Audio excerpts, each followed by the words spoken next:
To investigate which alcohol will give the larger temperature rise per gram of fuel burned, a student added 50 centimetre cubed of water, let's just underline that, 50 centimetre cubed of water to a beaker and added a thermometer. The beaker was then clamped 5 centimetres above the alcohol burner.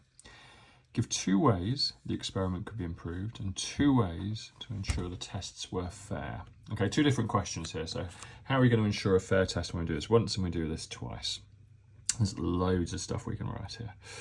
Okay, so I've underlined the 50 and I've underlined the 5 because there's just massive clues there straight away. If we're going to do this fairly, these things need to stay the same both times. So fair test 1, okay, keep volume of water the same, and we're going to do that by using a measuring cylinder.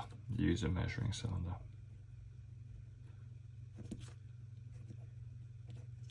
Okay, the beaker was clamped 5 centimetres above the alcohol burner, so we're going to keep the distance from the beaker to the flame the same.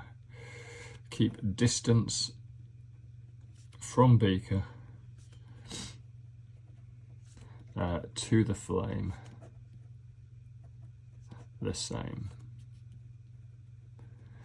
Okay, so what else could we talk about? We could talk about the size of the wick. Okay, these alcohol burners they were saying we use at Elsham. Okay, they've got a wick that comes down into the fuel down here in the glass, and it comes up like that above the thing. The fuel's down here. If that bit of the wick exposed there is bigger, you get a bigger flame. If that bit of wick is smaller, you get a smaller flame. That's not a fair test. This wick size will need to be kept the same. So you could talk about that. What else could we talk about? We could talk about the beaker that we're putting above it. The beaker needs to be the same each time. Okay, so there's a few things we can talk about there. Improvements. Right, so just to go back over this, you know, we put the beaker up here and the beaker is glass and we put the thermometer in it. That's what we do in the lesson. Like so, the biggest single issue with this experiment is for it to be accurate, all the energy from this flame has to go into that water. Okay, but when the energy goes in, it has a habit of leaking out, so we'll need to use a lid. Okay, insulate the top with a lid to prevent heat loss.